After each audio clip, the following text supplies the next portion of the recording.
So my take of it, and realizing that I don't know everything just because I'm on the Armed Services Committee, but judging from what the president said, judging from the fact that he's probably in the Situation Room right now with his national security team, realizing that we have a number of tankers that are heading that direction, and another fleet going that direction.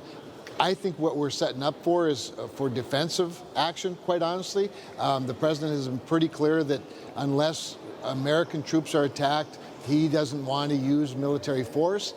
Having said that, the only way to really end the nuclear capabilities that Iran has, and which is what this is really all about, would be for one of two things to happen. Either the United States flies some bombers with the 30,000-pound bunker busters and drops them on Fordow, or the Israelis somehow are able to get there on ground or some other way and take out that capability. I think the job isn't done until that's done. And then, of course, you have to have a regime change, because I think a lot of freedom-loving, civilized Iranians and a lot of other pro-freedom Arabs in the region would feel disappointed if that job doesn't get done. So I don't know exactly what's happening, quite honestly, but we shall see, and I support the president with whatever decision he makes. All right, there's clearly some questions and just differing opinions on how involved the U.S. should become in this conflict. And I'd just like to share this perspective with you. Senator Bernie Sanders weighing in on X. He says this, quote, Netanyahu started this war by attacking Iran. He assassinated Ali Shawkani, Iran's lead nuclear negotiator, deliberately sabotaging U.S.-Iran nuclear negotiations. The U.S. must not be dragged into another illegal Netanyahu war, either militarily or financially.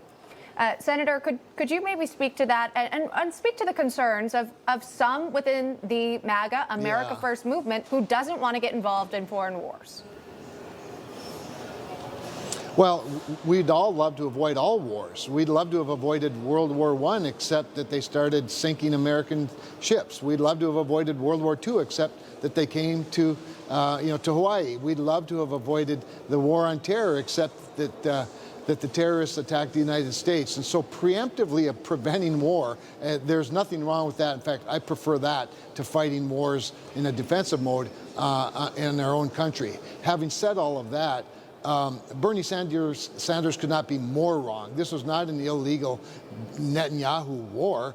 Iran has stated emphatically that they want to take out Israel and the United States. They've been, while they negotiate the terms of a nuclear deal, they keep enriching uranium and preparing nuclear weapons. And when the intelligence gets to the point where they're nearly there with 9 potential nuclear bombs and, of course, the ballistic capability to deliver those bombs, I don't think Benjamin Netanyahu had any choice but to preemptively strike and diminish their capability to do exactly that.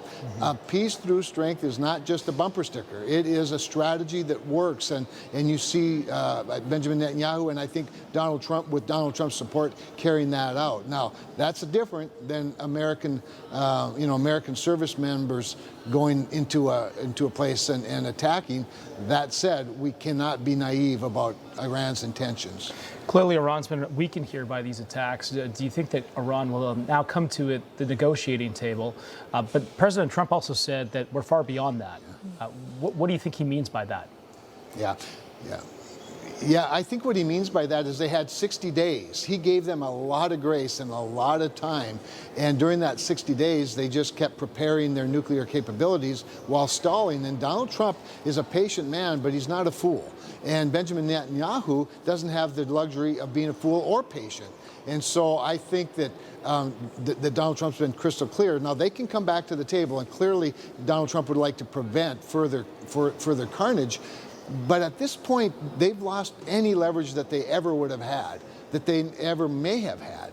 And so the terms of a negotiation are very different. I think at this point, the negotiations would be around surrender, not around a peace plan, but or certainly not around a ceasefire. So I think President Trump has played this brilliantly to this point, but the stakes are very, very high. If they want to, if the regime wants to step aside and they want to turn over their entire nuclear system to the United Nations and for review and whatnot, I think, Donald Trump would be open to that. I think we'd all be pleased by that. But they don't seem to have any interest in doing that. Information. Truth is freedom. Is Newsmax. It's real news for real people.